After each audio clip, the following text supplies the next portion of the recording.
जी अस्सलाम वालेकुम। कैफ 7 आज का लेक्चर आगाज करते हैं। Lecture number 1। आज का लेक्चर हमारा ओरिएंटेशन पे है, प्लस इसके अलावा कुछ कंसेप्ट्स भी हम डिस्कस करेंगे इनफॉर्मली। सब्जेक्ट है हमारा business insights and analysis, Kaif 7 BIA। ठीक है, पहला लेक्चर है आज। इसमें इस सब्जेक्ट के बारे में इंट्रोडक्शन आपको दिया जाएगा। ठीक है, मेरा नाम मोहम्मद आसिफ है, क्वालिफाइड चार्टर्ड अकाउंटेंट 2008 में क्वालिफाई किया था, उसके बाद से अब तक पढ़ा रहा हूँ।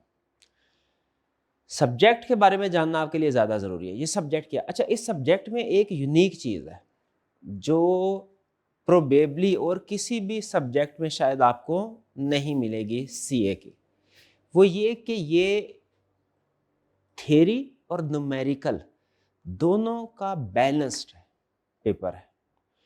यानी इसमें थ्योरेटिकल कंसेप्ट भी है, 50% कंसेप्ट थ्योरेटिकल है, 50% न्यूमेरिकल। ज़्यादातर पेपर अगर आप देखें तो नॉर्मली या तो सिर्फ थ्योरेटिकल होते हैं या न्यूमेरिकल, या थोड़ा बहुत कॉम्बिनेशन होता है कि जैसे रिपोर्टिंग के क्वेश्चन में कुछ चंद एक मार्क्स के लिए उसने थ्योरेटिकल क्वेश्चन भी पूछ लिया, या कुछ थ्योरेटिकल पेपर है उसमें कुछ एक दुका क्वेश्चन जो है वो छोटा मोटा कंसेप्ट उसने न्यूमेरिकल भी पूछ लिया। लेकिन ये पेपर जो है ना, इसमें 50-50 बैलेंस उसने किया हुआ है। ठीक है, अभी मैं आपके साथ शेयर करूंगा, आपको अंदाजा भी हो जाएगा है क्या बिजनेस इनसाइट्स एंड एनालिसिस। इसके बारे में हमने आज बात करनी है। सबसे पहले हम देखेंगे पेपर का स्ट्रक्चर, ये ओरिएंटेशन है। अच्छा, इसके साथ मैं कुछ जैसे जैसे हमारे लेक्चर चलेंगे आपके साथ कुछ रिसोर्सेज भी मैं शेयर करता जाऊंगा। सारे रिसोर्सेज के बारे में आज नहीं बताना, ठीक है, ओवरलोड हो जाएगा। वक्तन फ़क्तन जैसे जैसे हम उनको अपने सिलेबस में ऐड करते जाएंगे मैं आपके साथ इंट्रोडक्शन देता जाऊंगा। सबसे पहले देखिए, इसको हम बोलते हैं माइंड मैप। ठीक है, ये माइंड मैप क्या है कि हमने आज किताब में जो कुछ भी पढ़ना है, फॉर एग्जाम्पल हमने 2-3-4 कंसेप्ट पढ़ने हैं, उन सबको समराइज्ड फॉर्म में लॉजिकली अरेंज करके आपके सामने प्रेजेंट कर दिया जाएगा एक पेज में। ठीक है, इसमें होता यह है कि जो अहम कंसेप्ट्स हैं वो सामने आ जाते हैं, जो कम अहम चीज़ें होती हैं वो फिर हम इस माइंड मैप में इंक्लूड नहीं करते, वो ज़ुबानी कलामी आपके साथ डिस्कशन होती है। घर जाके आप बुक में से पढ़ना चाहें तो पढ़ सकते हैं। इसका एक फ़ायदा क्या होगा माइंड मैप आपके साथ शेयर करने का, कि अगर आपने माइंड मैप को देख के सारे कंसेप्ट समझ लिए हैं और एक दफ़ा बुक पढ़ लिया, उसके बाद जब आपने रिवीजन करनी है ना, तो बुक खोलने की ज़रूरत नहीं है, सिर्फ माइंड मैप को देखें, 5 मिनट के अंदर आपका लेक्चर रिवाइज हो जाएगा। ठीक है, इवन अगर आप इसके बाद माइंड मैप के बाद बुक को एक दफ़ा रीड करना लाजमी है, समझ आ गया, उसके बाद आप बुक को रीड ना भी करें, सिर्फ माइंड मैप से ही तैयारी करें तो इंशाल्लाह चलेगा। आपके सारे अहम कंसेप्ट जो है वो हमने निकाल के उसका क्रक्स इस माइंड मैप में इंक्लूड कर दिया जाता है। ये आपको हर लेक्चर का माइंड मैप शेयर किया जाएगा इंशाल्लाह। ठीक है, आपने और ये लेक्चर के स्टार्ट में पहले शेयर किया जाएगा। ठीक है, या तो एक दिन पहले शेयर कर दिया जाएगा, यानी आज जो मैंने जो कुछ पढ़ाना है कल बैठ के मैं शाम में बैठ के प्लान कर लूंगा आज मैंने क्या पढ़ाना है, किस तरीके से पढ़ाना है, उसके मुताबिक माइंड में प्रिपेयर करके आपके साथ कोशिश करूंगा कल रात को ही शेयर कर दिया करूँ ग्रुप के अंदर, वरना अर्ली इन दी मॉर्निंग आपके साथ शेयर कर दिया जाएगा।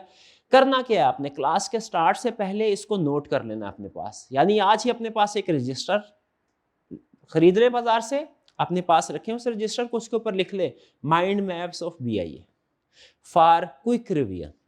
ठीक है, हर रोज एक पेज एक लेक्चर, एक पेज एक लेक्चर, लगभग 90 के करीब हमारे लेक्चर्स होंगे, तो 90 पेजेस के ऊपर इंशाल्लाह आपका पूरा सिलेबस जो है वो कवर हो जाएगा। डन जी। तो पहला रिसोर्स जो मैंने आपके साथ शेयर किया वो क्या है, माइंड मैप। डेली आपको माइंड मैप स्टार्ट में शेयर कर दिए जाएंगे क्लास से पहले। ठीक है, क्लास स्टार्ट होने से पहले वो आपकी जिम्मेदारी होगी कि आपने उसको अपने पास रजिस्टर में नोटबुक में नोट करके लिखना है। मैं वक्तन फक्तन ये चेक करूंगा कि मुझे बताइए आज का माइंड मैप लिखना है कि नहीं, क्योंकि इससे मुझे खुद भी फायदा होगा। मुझे खुद क्या फायदा होगा, लिखते लिखते अल्फाज आप पढ़ेंगे भी ना, पढ़ेंगे तो फिर ही लिखेंगे ना, तो आपको ये पता चल जाएगा आपके माइंड को सबकॉन्शियसली कि आज हम क्या स्टडी करने जा रहे हैं, कौन कौन सी टर्म्स हैं जो आज हम सीखने जा रहे हैं। तो आपका माइंड जो है ना जहनी तौर पर वो चीज़ों को सीखने के लिए तैयार हो जाता है। तो मुझे बताइए सर इस माइंड मैप, आज के माइंड मैप को देख के कि हमने आज के इस लेक्चर में दो अहम टास्क क्या डिस्कस करने, दो अहम चीजें क्या डिस्कस करनी है। एक हमने पेपर स्ट्रक्चर डिस्कस करना है और दूसरा कोर्स का ओवरव्यू ऑब्जेक्टिव। ठीक है, पेपर स्ट्रक्चर इसलिए डिस्कस ताकि आपको पहले से पता हो कि हम किस चीज को तैयार कर रहे हैं। हमारा हर लेक्चर फोकस कर रहा होगा भाई ये कंसेप्ट एग्जाम में किस तरीके से टेस्ट करता है, किस तरह के सवाल पूछता है, हमने उसके मुताबिक तैयारी करनी होगी। पेपर की तरफ आते हैं। पेपर स्ट्रक्चर क्या होगा? पेपर के दो सेक्शन होंगे, एक सेक्शन होगा ए, दूसरा सेक्शन क्या होगा? बी। यानी आपका पेपर डिवाइडेड होगा दो सेक्शन में। दो सेक्शन में क्यों डिवाइडेड होगा? गैस करें क्यों डिवाइडेड? क्योंकि एक थ्योरेटिकल पोर्शन है हमारे सिलेबस का और एक न्यूमेरिकल पोर्शन है। थ्योरेटिकल पोर्शन जो होता है उसको हम कहते हैं मैनेजेरियल पोर्शन, और जो न्यूमेरिकल पोर्शन होता है उसको हम कहते हैं फाइनेंशियल पोर्शन। ठीक है, तो जो सेक्शन ए है वो होगा मैनेजेरियल पोर्शन और सेक्शन बी कौन सा होगा? Financial portion. मैनेजेरियल पोर्शन में कितने, सेक्शन ए में कितने मार्क्स होंगे पेपर के? 45 to 55। यानी आई कैप ने एग्जैक्ट 50-50 नहीं किए। उसने कहा भाई किसी टाइम में मेरा दिल करेगा, मैं हो सकता है थोड़ा सा 2-3 नंबर मैनेजेरियल पोर्शन को ज्यादा दे दूं, किसी टाइम में मेरा दिल किया मैं 2-3 नंबर फाइनेंशियल पोर्शन को ज्यादा दे दूंगा। ये उसने अपने पास, हमने कहा ठीक है कोई मसला नहीं है, लेकिन अगर आप देखें ऑन एवरेज 50-50 मार्क्स ही बैठे जाए। सेक्शन ए लगभग 50 मार्क्स, सेक्शन बी लगभग 50 मार्क्स। सेक्शन ए में एमसीक्यूज भी होंगे, 10 मार्क्स के एमसीक्यूज। इस सब्जेक्ट में एमसीक्यूज भी होते हैं, अब तो हर सब्जेक्ट में एमसीक्यूज है ना तकरीबन। तो एमसीक्यूज होंगे, कितने मार्क्स के होंगे? 10 मार्क्स के होंगे। ठीक है। अच्छा, सेक्शन ए में हमारा, अब मैं थोड़ा सा आपके साथ ओवरव्यू भी आपको दे दूं कि पेपर किस तरह, क्योंकि देखें सबसे पहले आपके लिए ये जानना जरूरी है कि आप तैयारी किस चीज की कर रहे हैं। उस चीज को ध्यान में रख के आपने प्रिपरेशन करनी है। पेपर क्या है, स्ट्रक्चर क्या है, किस तरह के क्वेश्चन आएंगे, ये सारी चीजें मैंने आपके साथ आज डिस्कस करनी है। अब एक चीज हमें पता चल गई, क्या एमसीक्यूज हमारे सिलेबस में हैं, पेपर में टेस्ट करेगा। इसका मतलब है हमने डेली बेसिस के ऊपर, हमारा सिस्टम कुछ इस तरह का होना चाहिए कि डेली बेसिस के ऊपर एमसीक्यूज की प्रैक्टिस भी होनी चाहिए, ताकि एमसीक्यूज के ऊपर भी हमारी कंफर्ट हो, और फिर उसके बाद एमसीक्यूज के जरिए से कोई ना कोई कंसेप्ट की रिवीजन भी हो रही होती है। ठीक है, उसकी भी प्रैक्टिस हम करते रहेंगे। तो आइए जरा पहले देखते हैं हम मॉडल पे। ये मॉडल पेपर है, आईकैप की वेबसाइट पे अवेलेबल है, आप चाहें तो वहां से जाके वो डाउनलोड करके भी देख सकते हैं। ठीक है, इसमें देखिए दो सेक्शन। सबसे पहली चीज, वैसे देखिए कुछ चीजें अंडरस्टूड है, आपने पेपर आईकैप पहले देख, लेकिन फिर भी बताना जरूरी है। पहली चीज, क्या आपको यह पता है कि आईकैप के किसी भी पेपर में ऑप्शन नहीं होती? जैसे होता है ना, हम इंटरमीडिएट में, ग्रेजुएशन में, बीए में, एफए के एग्जाम में ऑप्शन होते थे, 7 में से 5 सवाल करें, 8 में से 5 सवाल। आईकैप के किसी पेपर में आपको ऑप्शन नहीं मिलेगी। इस पेपर में भी देखिए ऑप्शन है, क्या कह रहा है? कह रहा है answer all 9 questions, answer all 9 question. अच्छा मुझे ये बताइए, अगर ऑप्शन होना बेहतर है कि ना होना बेहतर है पेपर में? अब स्टूडेंट पॉइंट ऑफ व्यू से कहेंगे होना बेहतर है। क्यों? क्योंकि सर कोई मुश्किल वाली चीजें जो होंगी ना, हम ऑप्शन पे छोड़ दिया करेंगे। यही आईकैप को पता था। और अमूमन आप देखेंगे जो प्रोफेशनल एग्जामिनेशंस है ना, उनमें चॉइस नहीं दी जाती, ऑप्शंस नहीं दी जाती। ऑप्शन से मुराद ये कि इतने में से इतने क्वेश्चन कर लो, क्योंकि वो सिलेक्टिव स्टडी को डिस्करेज करते हैं। ठीक है, हर इंटरनेशनल बॉडी जो है, प्रोफेशनल एग्जामिनेशन बॉडी जो है, वो सिलेक्टिव स्टडीज को डिस्करेज कर, इसलिए अमूमी तौर पे ऑप्शंस नहीं होती। इसका मतलब हमें एक चीज ये सीखने को मिली अभी तक के लेक्चर में, एमसीक्यूज आएंगे उनकी प्रैक्टिस करनी है। दूसरी चीज ये सीखने को मिली, क्या कोई भी चैप्टर, कोई भी टॉपिक छोड़ना नहीं है। ठीक है, ठीक है। अच्छा 100% तैयार भी नहीं करना, छोड़ना भी नहीं है, 100% तैयार भी नहीं करना। क्यों 100%? एक टॉपिक को 100% तैयार करने का टारगेट बना लेना। अब आप कहेंगे सर बहुत टाइम है हमारे पास, हम तो 100% क्या 110% कर लेंगे तैयार। नहीं, एक टॉपिक को 100% तैयार करेंगे, जी बात सुने, तो दूसरा टॉपिक हो सकता है 50% भी तैयार ना हो पाए।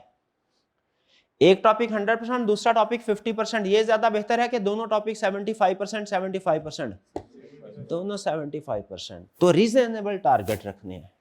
ठीक है, हाँ, जब दोनों टॉपिक 75% हो जाए उसके बाद टाइम है, तो फिर चाहे वो आप 75 को 80 पे लेके जाए, लेकिन पहले ये तसल्ली कर ले कि सिलेबस के सारे कंसेप्ट, सारे चैप्टर रीजनेबल बेसिस पे कवर हो गया। होता क्या है, मैं खुद था तो यही करता था, जो मेरा फेवरेट टॉपिक होता था ना, फेवरेट, उसकी धड़ाधड़ प्रैक्टिस कर ली, धड़ाधड़ प्रैक्टिस कर ली। ये गलती की थी मैंने सीएफएफ में, काउंटिंग के पेपर कंसोलिडेशन फेवरेट था, ठक ठक प्रैक्टिस, 6 में से 3 महीने कंसोलिडेशन की प्रैक्टिस करता, सवाल फिर भी नहीं हुआ वो। ठीक है, बाकी टॉपिक से वो कंप्रोमाइज हो गए।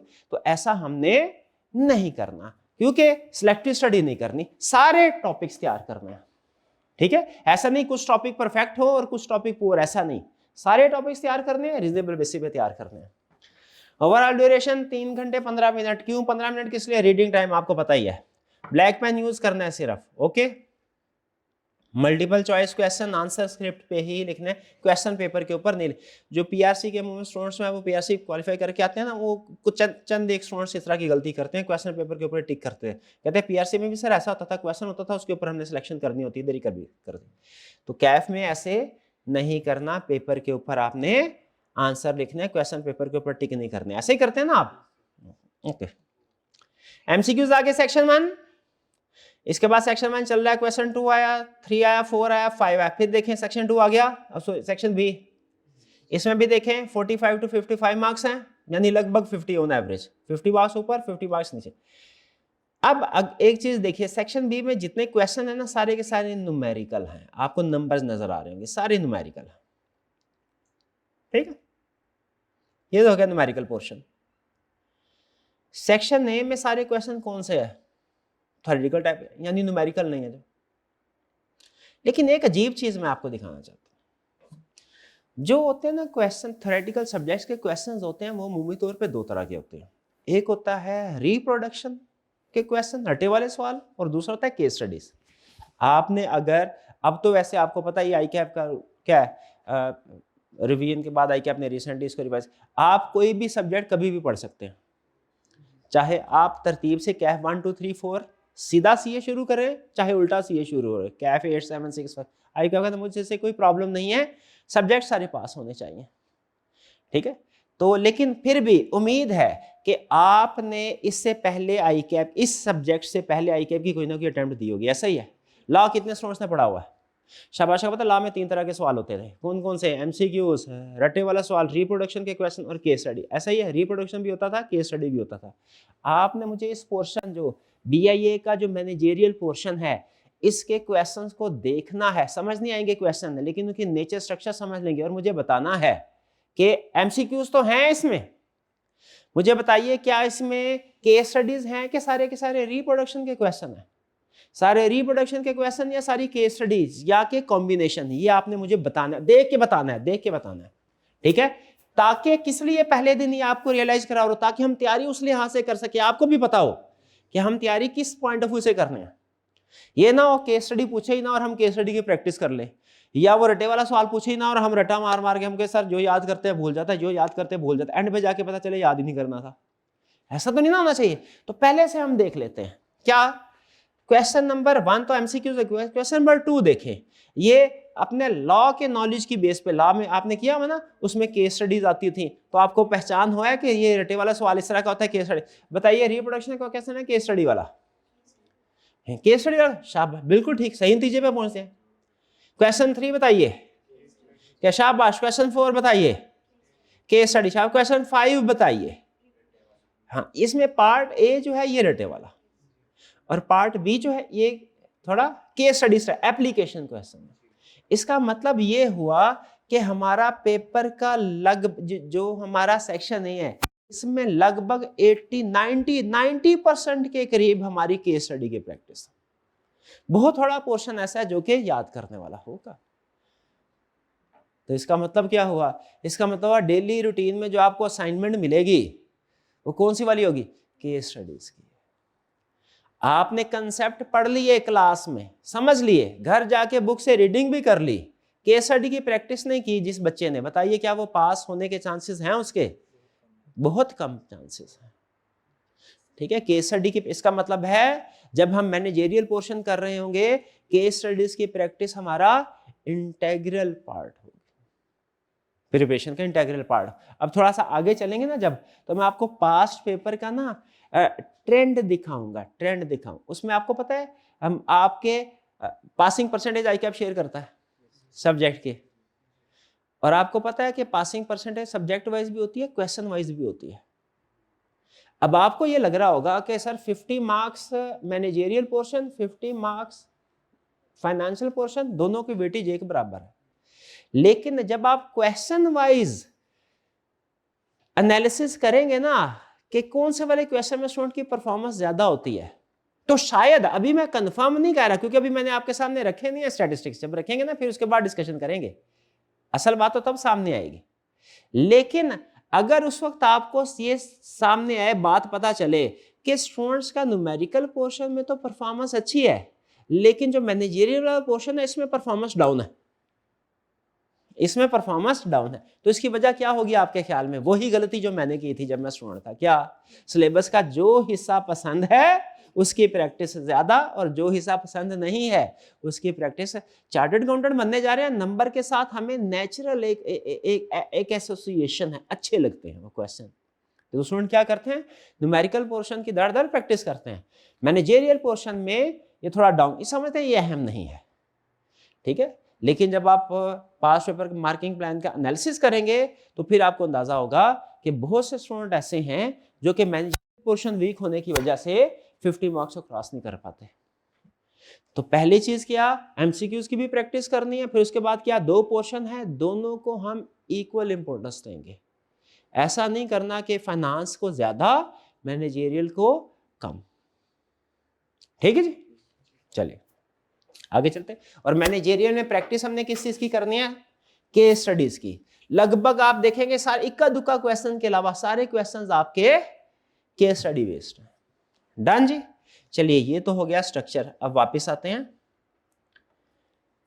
मेजर टॉपिक कौन कौन से हैं सेक्शन ए में? ये सिंपल आपको इंट्रोडक्शन दे रहा हूं, क्विकली 10 मिनट के अंदर टॉपिक्स बता रहा हूं, समझ कोई नहीं आने आपको, लेकिन फिर भी मैं चाहता हूं आप इनके टाइटल के साथ कंफर्टेबल हो जाएं, क्योंकि ऐसा पॉसिबल ही है ना पूरे सिलेबस में जितने भी टॉपिक्स हैं 10 मिनट में आपको समझा दूं ये पढ़ना है, पॉसिबल नहीं है। लेकिन मेरी कोशिश होगी कि बेसिक कंसेप्ट आपको बता दूं कि इसमें हम क्या डिस्कस करने जा रहे हैं। देखिए पहली चीज मुझे ये बताइए, आपको ये सब्जेक्ट सिखा क्यों रहा है? यानी सब्जेक्ट का मतलब आपको एक ही सब्जेक्ट के अंदर फाइनेंशियल कंसेप्ट्स और मैनेजेरियल कंसेप्ट्स दोनों क्यों पढ़ा रहा है?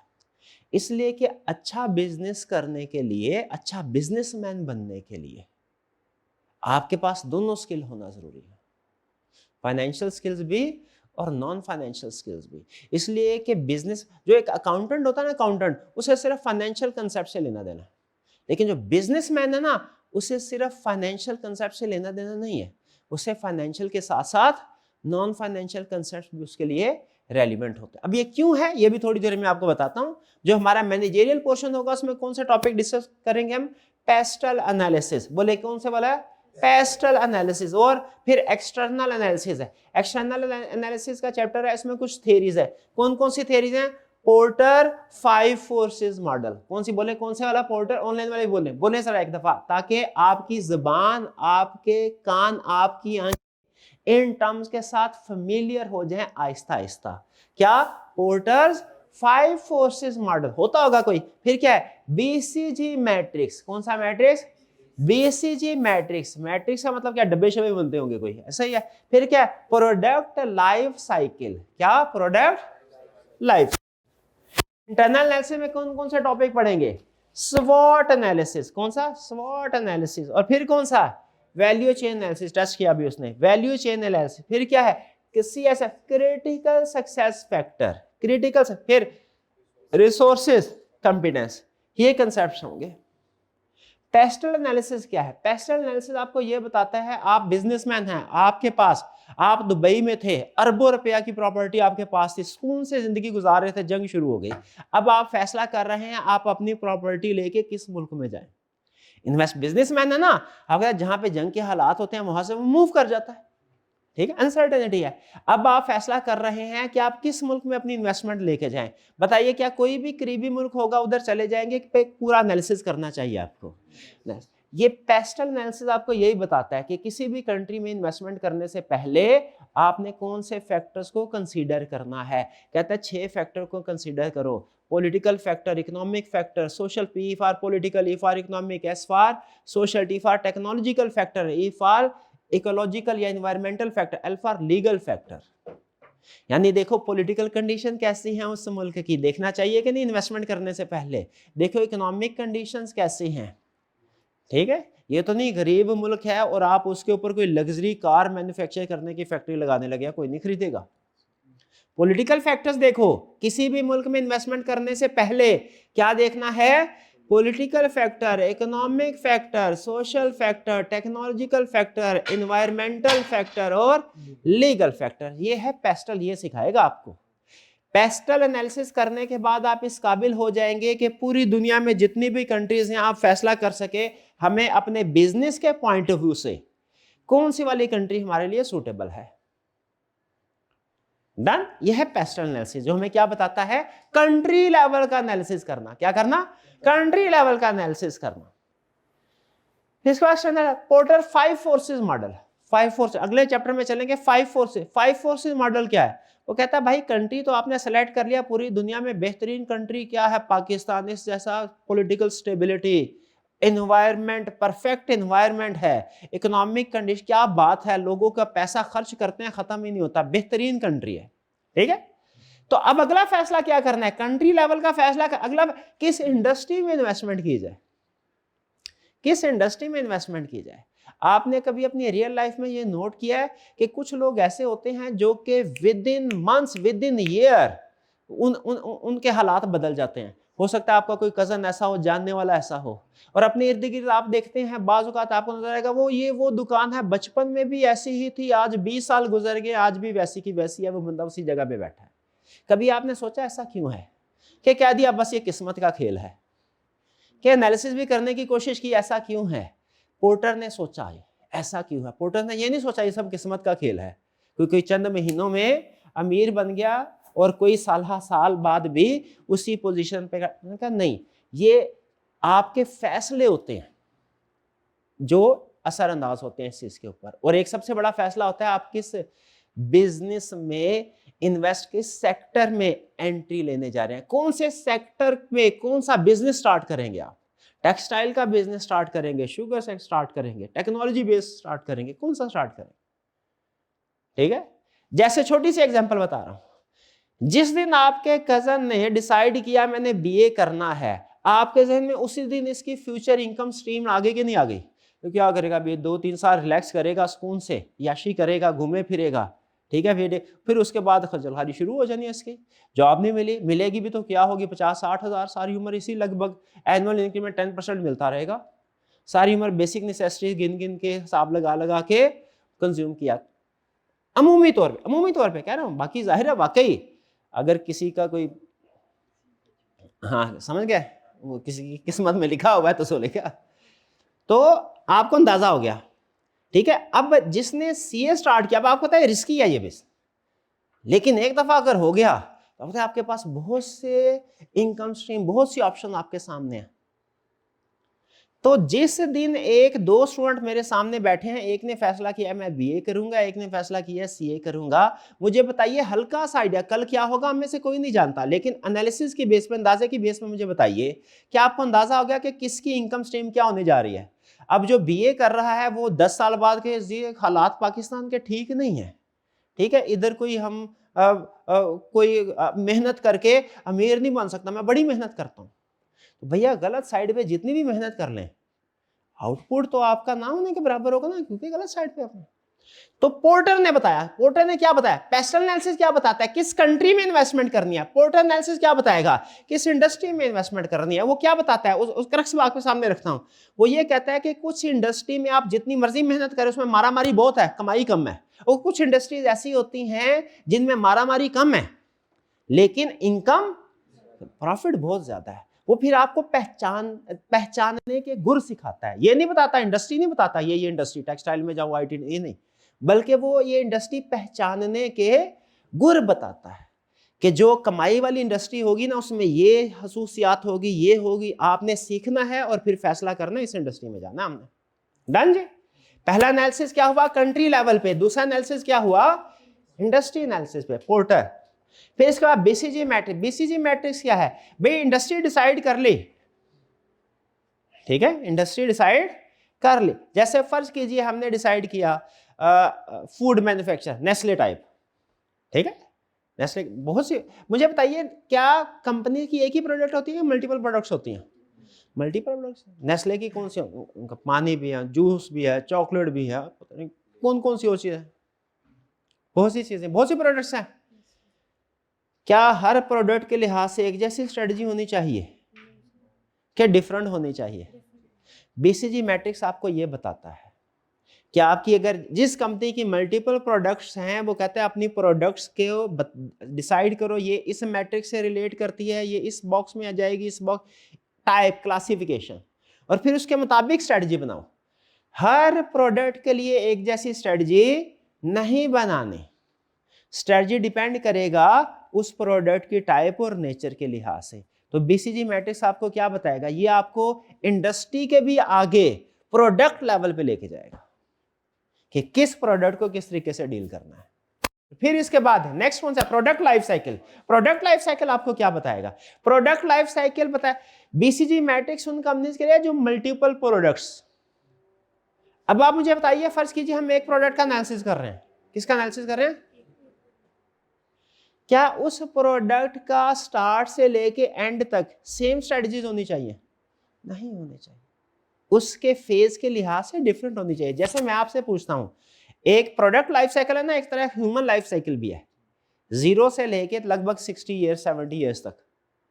क्या इंसान की जिंदगी का जो साइकिल है इसमें हर फेज पे एक तरह की स्ट्रेटजी, एक तरह के फैसले, एक तरह के इनकम, एक तरह के एक्सपेंसेस होते हैं कि चेंज होते रहते हैं। आप जिस फेज में है इसमें एनर्जी बहुत ज्यादा है, आइडियाज बहुत ज्यादा है, पैसा नहीं है, खर्चे हैं, इनकम नहीं है, मसाइल है, उन मसाइल को हल करने के लिए विजडम नहीं है अभी। हालांकि आप अपने आप को बड़े लायक फायक समझ रहे होंगे, लेकिन आपके पास जितनी भी लायकी है ना वो सारी किताबी लायकी है, रियल लाइफ की नहीं है। ठीक है, फिर आहिस्ता आहिस्ता जब आज 20-25 आप हमारी एज पे पहुंचेंगे तो तब आपको अंदाजा हो जाएगा कि मसाइल हैं, इनको हल कैसे करना है। अभी लगता है हर मसला बहुत बड़ा मसला है, इस मसले के बाद तो जिंदगी खत्म हो गई, अभी ऐसे लगता है, बाद लगता है ये तो मसला ही कोई नहीं था, असल मसले तो बाद में आने वाले थे। ठीक है, तो जैसे इंसान की जिंदगी का फेज चेंज होता है तो मसले मसाइल डिफरेंट स्ट्रेटजी, प्रॉब्लम की नेचर डिफरेंट होती है।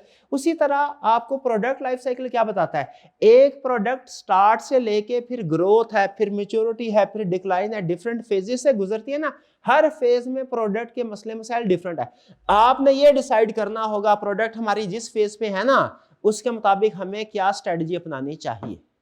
यह है प्रोडक्ट लाइफ साइकिल, यानी आपको पूरा detail step by step analysis करना सिखा रहा है ये सब्जेक्ट, मैनेजरियल पोर्शन। पहले नंबर पे कौन सा, कंट्री लेवल पे टेक्सटाइल एनालिसिस, किस कंट्री में इन्वेस्टमेंट करनी है, फिर किस इंडस्ट्री में इन्वेस्टमेंट करनी है, कौन सी थ्योरी ये बताती है, पोर्टर 5 फोर्सेस मॉडल।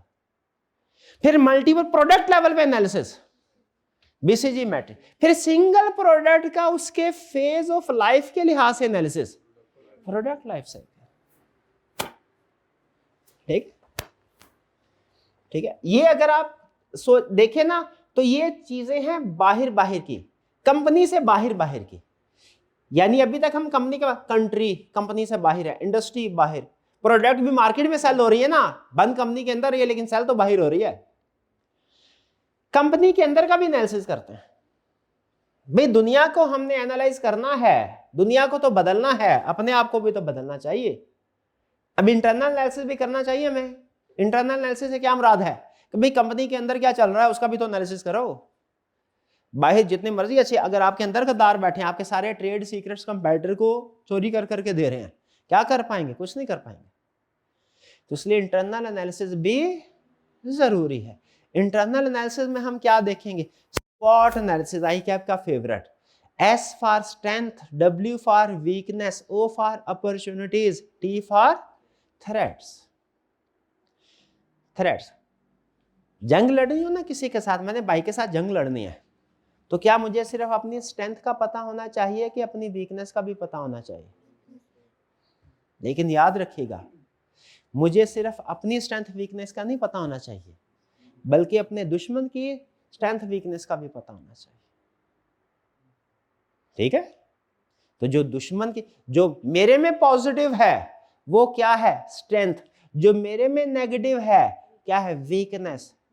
जो मेरे दुश्मन में पॉजिटिव है वो थ्रेट है, वो मेरे लिए थ्रेट है, मेरे दुश्मन के लिए वो वीकनेस है, लेकिन मेरे लिए क्या है, थ्रेट। जो मेरे दुश्मन की स्ट्रेंथ है वो मेरे लिए क्या, थ्रेट, और जो मेरे दुश्मन की वीकनेस है मेरे लिए क्या, अपॉर्चुनिटी। इधर अटैक करो,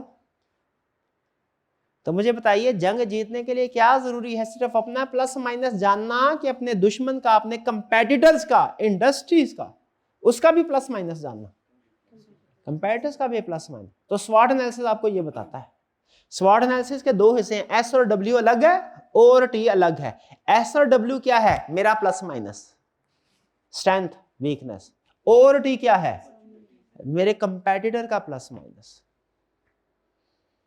ठीक है, और ये मेरे पॉइंट ऑफ व्यू से है, यानी जो मेरे कंपेटिटर का प्लस होगा वो मेरे लिए थ्रेट है, और जो मेरे कंपेटिटर का नेगेटिव होगा मैंने अपॉर्चुनिटी। इधर हिट करो, इधर इधर, ये इसकी कमजोरी है, इससे फायदा उठाओ। स्वॉट एनालिसिस समझ रहे हैं? स्वॉट एनालिसिस और पेस्ट एनालिसिस आई कैप के फेवरेट हैं, फेवरेट हैं।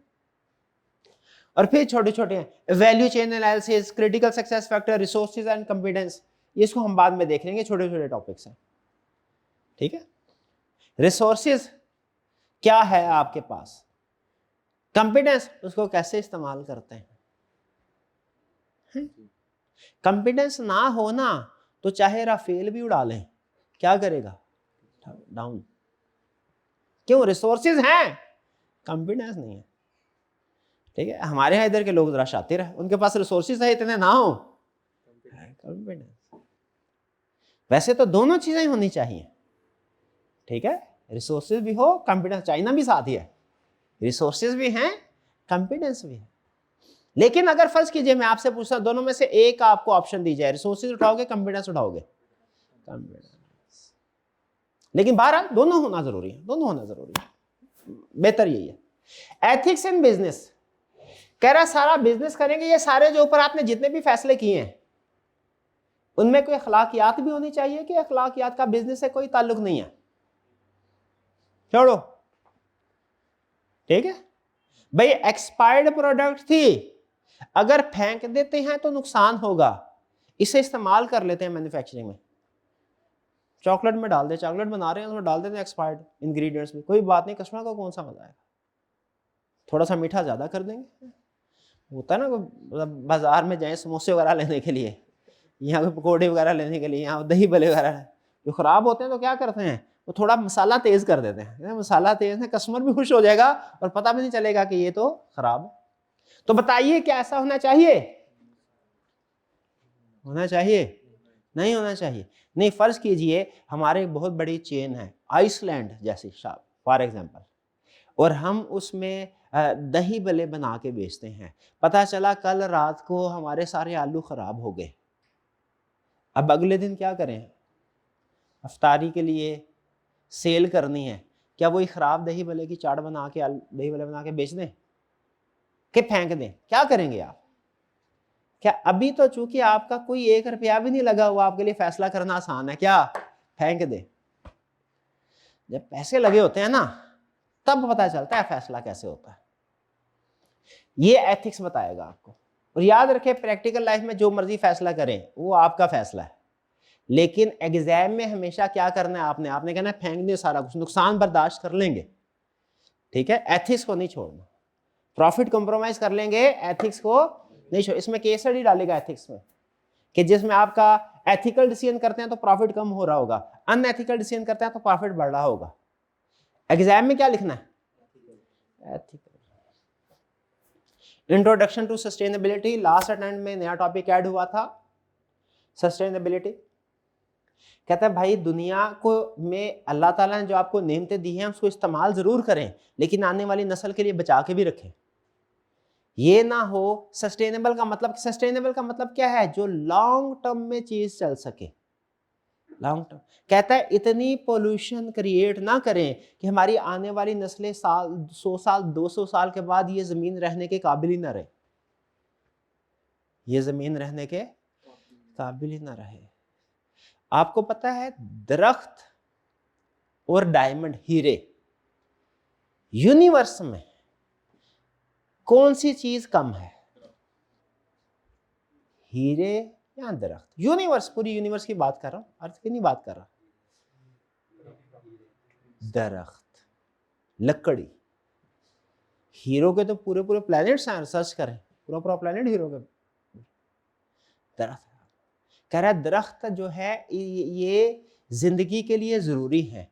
इसलिए बराए मेहरबानी आप इतने दरख्त ना काटें अपनी आग सेकने के लिए, इतने दरख्त ना काटें कि आने वाली नस्ल के लिए कोई ऑक्सीजन प्रोड्यूस करने के लिए दरख्त मौजूद ना हो सफिशिएंट, ठीक है, या एक एनवायरमेंटल स्टेबिलिटी के लिए, इकोसिस्टम को रिटेन करने के लिए एक अहम एलिमेंट ना निकाल दे, वरना आने वाली नस्ल इस प्लेनेट के ऊपर जिंदगी नहीं गुजार सकेगी। यह है सस्टेनेबिलिटी का कंसेप्ट कि आप जो भी बिजनेस करें बेफिक्र होके करें, लेकिन एक चीज का ध्यान रखें, आपके ऑपरेशंस का एनवायरनमेंट पे नेगेटिव इंपैक्ट ना हो, और अगर हो तो उसके बदले में पॉजिटिव इंपैक्ट भी क्रिएट करें। अगर दरख्त काटने पड़ते हैं आपको किसी वजह से, जरूरी है फॉर एग्जाम्पल क्या फर्नीचर बनाना, ठीक है, जरूरी है, आग सेकने के लिए नहीं, फर्नीचर बनाए, तो फिर बदले में जितने दरख्त काटे हैं उतने किसी जगह पे दोबारा मिल गए, ताकि आने वाली नस्लों के लिए आप वो रिसोर्सेज जो कुदरती जरा इस्तेमाल कर, भाई उनका भी तो हक है, सिर्फ हमारा हक तो इस नस्ल का थोड़ी हक है। यह सस्टेनेबिलिटी का कंसेप्ट ये आपको बताएगा कि कौन से ऑपरेशंस आपके जो हैं वो एनवायरनमेंट में नेगेटिव इंपैक्ट क्रिएट करते हैं और आप कैसे उसको काउंटर कर सकते हैं। सेक्शन ए कुछ समझ आ गया क्या होगा। सेक्शन बी में क्या होगा, सेक्शन बी में जो टॉपिक्स आप स्टडी करेंगे वो करेंगे कॉस्ट ऑफ कैपिटल, बोले कौन सा, cost of capital, investment appraisal, financial risk management, working capital management और बजट्स। कॉस्ट ऑफ कैपिटल क्या है, कॉस्ट भाई जितनी भी फाइनेंस है उसको मैं आपको दो लफ्जों में बता रहा हूं, सम अप कर रहा हूं, दो लफ्ज हमारे उस्ताद ने हमें सिखाया था कभी, ठीक है, आईकॉम में होते हैं ना तब, बैंकिंग सिस्टम को समझाते हुए। सारी फाइनेंस में सबसे बड़े फैसले हैं, ये सिर्फ रफ सा बात बता रहा हूं आपको, जाहिर है डिटेल में इस कंसेप्ट से कंसेप्ट निकलेंगे, बड़ी बड़ी टेक्निकल चीजें भी आएगी। सारी फाइनेंस दो चीजों से रिलेटेड है। नंबर वन, बिजनेस के लिए पैसा कहां से अरेंज करना है, कहां से पैसा लाना है, और दूसरा कहां पैसा लगाना है। सारी की सारी फाइनेंस जो है वो किन चीजों के गिर्द घूमती है, दो चीजों के गिर्द। पहली चीज पैसा कहां से लाना है, और दूसरी चीज पैसा कहां लगाना है। कॉस्ट ऑफ कैपिटल आपको क्या सिखाएगा, पैसा कहां से लाना है, क्या शेयर इशू करके पैसा लाया जाए या कि लोन लेके पैसा लाया जाए, बेसिक डिसीजन ये करने होंगे। शेयर इशू करके पैसा लाना बेहतर है या कि बैंक से लोन लेके पैसा इकट्ठा करना बेहतर है। हर कैपिटल की, इसको हम कैपिटल कहते हैं, कैपिटल से मुराद हर वो पैसा जो आप बिजनेस के लिए इस्तेमाल करें। डेट को भी हम कैपिटल कहते हैं, अकाउंटिंग में नहीं कहते, फाइनेंस में कहते हैं। Subject to subject terms different होती हैं कि नहीं होती, यहाँ पे टर्म डिफरेंट होगी, कुछ टर्म्स डिफरेंट होगी आप।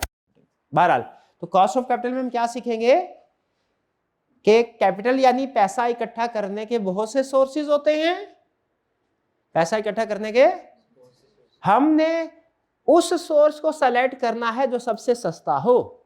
जैसे छोटी सी एग्जांपल, कॉस्ट ऑफ कैपिटल का बेसिक कंसेप्ट अभी सीखे। दो बैंक के पास गए, एक ने कहा 10% रेट ऑफ इंटरेस्ट पे लोन दूंगा, दूसरे ने कहा 8% पे दूंगा। किस बैंक से लोन लेंगे? 8%। क्यों भला? उसकी कॉस्ट ऑफ कैपिटल कम है। लेकिन जाहिर है फैसले इतने आसान तो नहीं आई कब देगा, ये तो सिर्फ समझाने के लिए। कॉस्ट ऑफ कैपिटल समझ आया? कॉस्ट ऑफ कैपिटल में क्या सीखेंगे? पैसा, हमारे पास डिफरेंट सोर्सेज हैं, हमने किस सोर्स से पैसा इकट्ठा करना है, ये क्या है। अब सुने, हमारे सामने दो प्रोजेक्ट हैं, एक प्रोजेक्ट का प्रॉफिटेबिलिटी रेट 20% है, दूसरे का 16% है। किस प्रोजेक्ट को स्टार्ट किया जाए, किस प्रोजेक्ट में पैसा लगाया जाए? 20%। ये कौन सा टॉपिक है भला? इन्वेस्टमेंट अप्रेजल, इसे प्रोजेक्ट अप्रेजल भी कहते हैं। कॉस्ट ऑफ कैपिटल क्या है? किस सोर्स से पैसा इकट्ठा करना है, पैसा लाना कहां से है। इन्वेस्टमेंट अप्रेजल, पैसा लगाना कहां है। कॉस्ट ऑफ कैपिटल, पैसा लाना कहां से है बिजनेस के लिए। इन्वेस्टमेंट अप्रेजल, लगाना कहां है। ये बड़े हर अटेम्प्ट में क्वेश्चन आता है इन कॉस्ट ऑफ कैपिटल में से भी, इन्वेस्टमेंट अप्रेजल। शायद ही कोई रेयर केस में कोई अटेम्प्ट हो जिसमें वो ना करे, ठीक है। और फिर बजट। बजट क्या है?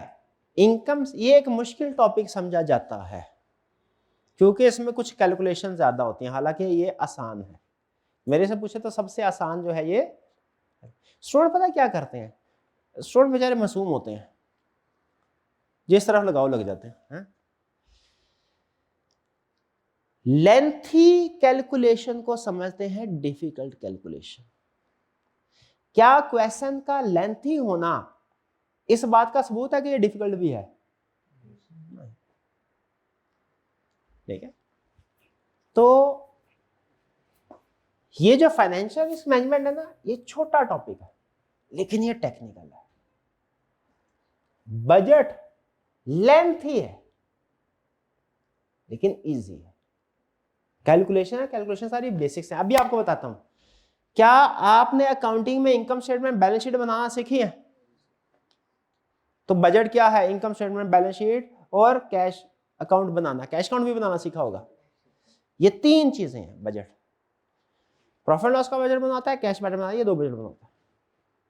जिस स्टूडेंट को अकाउंटिंग में प्रॉफिट लॉस बनानी आती है, इनकम स्टेटमेंट, जिस स्टूडेंट को अकाउंटिंग में उसने कैश बुक बनाना सीखा है, रिसीट साइड में कौन सी चीजें आती है, पेमेंट साइड में कौन सी आती है, बजट उसका रेडी है, सिर्फ कैलकुलेशन ऐड करनी है। अभी आपको यकीन नहीं आएगा, जब पहुंचेंगे फिर आपके साथ। फर्क क्या है? सिर्फ इतना कि अकाउंटिंग में जो आप इनकम स्टेटमेंट या कैश रिसीट में वो पास्ट का बनाते हैं, यहां पे आपको इनकम स्टेटमेंट और कैश बुक बनानी सिखाई जाएगी। वो कौन सी होगी? फ्यूचर की। ये फर्क होगा सिर्फ। फ्यूचर की इनकम स्टेटमेंट, बैलेंस शीट या कैश अकाउंट बनाना, ये क्या कहलाता है? बजट प्रिपेयर करना है। कंसेप्ट वही कंसेप्ट होंगे, वही आइटम, सेल्स आएगी, कॉस्ट ऑफ सेल्स आएगी, सेलिंग एडमिन आएंगे, लेकिन क्या होगा? वो कहेगा हर साल 10% इन्फ्लेशन इंक्रीज आ रहा है, जरा 2-3 साल इंक्रीज करके दिखाओ मुझे क्या एक्सपेंस होगा। ठीक है, कॉस्ट ऑफ कैपिटल हो गया, इन्वेस्टमेंट हो गया, बजट्स हो गया। फिर working capital management. Working capital क्या है? वर्किंग कैपिटल आपने अकाउंटिंग में शायद पढ़ा होगा कि वर्किंग कैपिटल क्या है। हाँ जी, और इसमें वर्किंग कैपिटल में कौन कौन सी आइटम्स आती हैं? हाँ, करंट एसेट्स और ये तो आपने किया हुआ आधा काम, डेटर्स, क्रेडिट, इन्वेंट, यही है। वर्किंग कैपिटल मैनेजमेंट में आपको ये अकाउंटिंग में ना एक कंसेप्ट आपको सिखाया शायद जाता होगा, मेरा ख्याल है शायद ना सिखाया जाता हो, लेकिन हमारे ज़माने में ना हमें ये एक गलत फहमी। छोटा सा सवाल पूछता हूँ, इन भाईजान है, ये इनके पास 1 करोड़ रुपया पड़ा हुआ है, 1 करोड़, 10 मिलियन रुपीस, और पिछले 6 महीने से इनके पास पड़ा हुआ है। ये अमीर हैं या बेवकूफ है? बेवकूफ क्यों? इन्वेस्ट नहीं किया। हर गुजरते दिन के साथ पैसे की वैल्यू कम होती है, कहीं ना कहीं इन्वेस्ट करके हमने इसमें से रिसोर्सेज पड़े हैं, जाया हो रहे हैं। उसी तरह हम जब स्टूडेंट थे, हम ये मेरा ये कंसेप्ट था, टीचर तो सही पढ़ाया था, हमारा ये कंसेप्ट कि जितने ज्यादा करंट एसेट्स हो उतना अच्छा है, और जितने कम करंट लायबिलिटीज हो उतना अच्छा है। करंट एसेट ज्यादा होना अच्छा है, करंट लायबिलिटीज कम होना अच्छा है। आपका भी यही कंसेप्ट है, यही ख्याल है? ये नहीं ख्याल? आपका ये ख्याल नहीं है कि मेरी बात सुन के बदल गया है कि कुछ ना कुछ तो ट्विस्ट होगा खाने में? ये अच्छा नहीं। ज्यादा इन्वेंट्री, मुझे ये बताइए, एक बिजनेस वो है जो 10 लाख की इन्वेंट्री रख के बिजनेस कर रहा है, दूसरा बिजनेसमैन वो है वो कहता है मैं कोई इन्वेंट्री नहीं रखूंगा, जैसे ही कस्टमर ऑर्डर देगा ना, मैं फटाफट जाके माल खरीद के कस्टमर को फौरी तौर पे दे दूंगा। बताइए कौन सा बेहतर है? जिसके पास ज्यादा इन्वेंट्री पड़ी है वो, कि जो कम से मिनिमम इन्वेंट्री के साथ काम कर रहा है। फाइनेंशियल, ठीक है, इसीलिए याद रखे कि इसको बोलते हैं वर्किंग कैपिटल मैनेजमेंट। क्या आपके बिजनेस में इन्वेंट्री का लेवल क्या होना चाहिए, डेटर का लेवल क्या होना चाहिए, क्रेडिटर का लेवल क्या होना चाहिए, रसूल क्या है? फाइनेंस का असूल सुन लें, बल्कि लिख लें इसको। किसी से पैसे लेने हो तो जल्द से जल्द लो, और किसी को पैसे देने हो तो देर से दो। फाइनेंस का ये असूल है। इस्लामिक प्रिंसिपल डिफरेंट है। इस्लामिक प्रिंसिपल क्या है कि अगर किसी को पैसे देने हैं ना तो जल्दी दे दो भैया, मौत का कोई पता नहीं, इस्लामी उसूल तो ये है। और किसी से पैसे लेने हो तो उसको वक्त दो अगर वो ना दे सके। जितना वक्त मजीद देते जाएंगे आपको सवाब मिलता जाएगा। लेकिन फाइनेंस पढ़ रहे हैं हम, फाइनेंस का असूल क्या है? पैसे लेने हैं जल्द से जल्द लो, देने हैं देर से देर करो। तो ये आपको वर्किंग कैपिटल मैनेजमेंट में सिखाया जाएगा। किसी से पैसे लेने हैं तो जल्द से जल्द कैसे ले सकते हैं, और किसी को पैसे देने हैं तो लेट से लेट कैसे कर सकते हैं। वर्किंग कैपिटल मैनेजमेंट इसी चीज का नाम है। डेटर कितने होने चाहिए, क्रेडिटर कितने, इन्वेंटरी कितने होने चाहिए। वर्किंग कैपिटल मैनेजमेंट समझ रहे हैं? इसमें बताइए फिक्स एसेट्स की डिस्कशन क्यों नहीं होती? वर्किंग कैपिटल मैनेजमेंट में फिक्स एसेट की डिस्कशन क्यों नहीं होती? क्योंकि वो हाँ ये होते ही करंट है। फिक्स एसेट डिस्कशन यहाँ पे इन्वेस्टमेंट अप्रेजल में। फाइनेंशियल रिस्क मैनेजमेंट क्या है? फाइनेंशियल रिस्क मैनेजमेंट ये है कि बाज़-औक़ात ऐसा होता है, जैसे पूरा यूरोप रो रहा है बेचारा, क्या गैस की प्राइसेस बढ़ गई है और तकरीबन पूरी दुनिया भी रो रही है साथ में, क्या ऑयल की प्राइसेस बढ़ गई, ठीक है। लेकिन वो बड़े बड़े मगरमच्छ इंटरनेशनल लेवल पे जिन्होंने 7-8 महीने पहले ही इंटरनेशनल लेवल की गेम का अंदाजा लगा लिया था और गोल्ड को होल्ड कर लिया था, गोल्ड परचेज कर लिया था। अमूमी तौर पे देखें पिछली जंगों का एनालिसिस करें ना, तो जंग के दिनों में चूंकि कमर्शियल एक्टिविटी स्टॉप हो जाती हैं, बिजनेस तो नहीं चल रहे होते ना, ज्यादा कम हो जाती हैं, तो जो बिजनेसमैन होते हैं उनके पास पैसा होता है ना, वो फिर क्या करते हैं, उस पैसे से कमोडिटी बाय करते हैं। गोल्ड बाय कर लिया, गोल्ड की प्राइसेस हाई होती है। लेकिन इस जगह में क्या हुआ, उन्हें शायद पहले से अंदाजा हो गया था बड़े मगरमच्छ को, उन्होंने पहले से, आप देखें ना 6 महीने पहले वो गोल्ड 80% प्राइसेस इंक्रीज 6 महीने में। और अब जंग के दिन, अब जब जंग शुरू हुई तब प्राइस डाउन होना, क्यों? बेच के उन्होंने प्रॉफिट कमाना शुरू कर दिया। तो जो गोल्ड वाले जिन्होंने पहले से, वो तो खुश है, बाकी सारी दुनिया क्या है, वो रो रही है। कोई कह रहा है ऑयल की प्राइसेस बढ़ गई है, कोई कह रहा है गैस की प्राइसेस बढ़ गई। अब मुझे बताइए ये अनसर्टेनिटी या ये रिस्क कि आपका बिजनेस कोई कमोडिटी, कोई प्रोडक्ट यूज कर रहा है, उसकी प्राइसेस इंक्रीज कर सकते हैं फ्यूचर में, ये रिस्क है। ये हर दौर में हर कंपनी को रिस्क फेस करना पड़ता है। अब कुछ ज्यादा है हमारे सामने जो नजर आ रहा है हमें, इसको क्या मैनेज किया जा सकता है किसी तरीके से? यस। इस टॉपिक में आप ये सीखेंगे कि किन टेक्निक्स के जरिए से आप जो रॉ मटेरियल अपने बिजनेस के लिए यूज करें ना, चाहे वो कोयला है, चाहे गैस है, चाहे पेट्रोल है, उसकी प्राइसेस को कैसे आप मैनेज कर सकते हैं कि आपको डिस्टर्बेंस ना हो, है ना जी बात। चाहे जंग भी लग जाए, आपका बिजनेस चलता है, वो सिखाएगा टेक्निक। इसको बोलते हैं फाइनेंशियल रिस्क मैनेजमेंट। इसमें 3 तरह के रिस्क हैं हमारे सिलेबस में। कमोडिटी यानी जो आप मटेरियल यूज कर रहे हैं, उसके रॉ मटेरियल की प्राइस इंक्रीज डिक्रीज हो जाए, उससे अपने आप को कैसे बचाना है, हेज करना है। आपने कभी नोट किया मुर्गी की प्राइस कभी 200-250 रुपये, अब तो खैर वो 200-250 नहीं होती, 300-350 पे होती है, और कभी 750-800 रुपये किलो पे चली जाती है। लेकिन चाहे आपने एक चीज शायद अभी सोचा नहीं होगा कि मुर्गी की कीमत चाहे 300 हो चाहे 800 हो, KFC के बर्गर की प्राइस सेम रहती है। नोट किया कभी आपने? क्यों ऐसे होता है? वो भी तो क्योंकि उनका देखिए सबसे बड़ा इंग्रेडिएंट तो यही है, फ्राइड चिकन। क्यों नहीं होता? उनका बिजनेस क्यों नहीं इफेक्ट होता? उन्होंने टॉपिक पढ़ा, अप्लाई किया हुआ। यही हम भी सीखेंगे। आप भी अगर करना चाहिए वो भी कर सकते हैं। Commodity risk management. फिर इंटरेस्ट रिस्क मैनेजमेंट। हमें डर है क्या कि हम अगर लोन लेंगे तो फ्यूचर में इंटरेस्ट रेट इंक्रीज डिक्रीज हो सकता है, उसको कैसे मैनेज करना है। Currency risk management.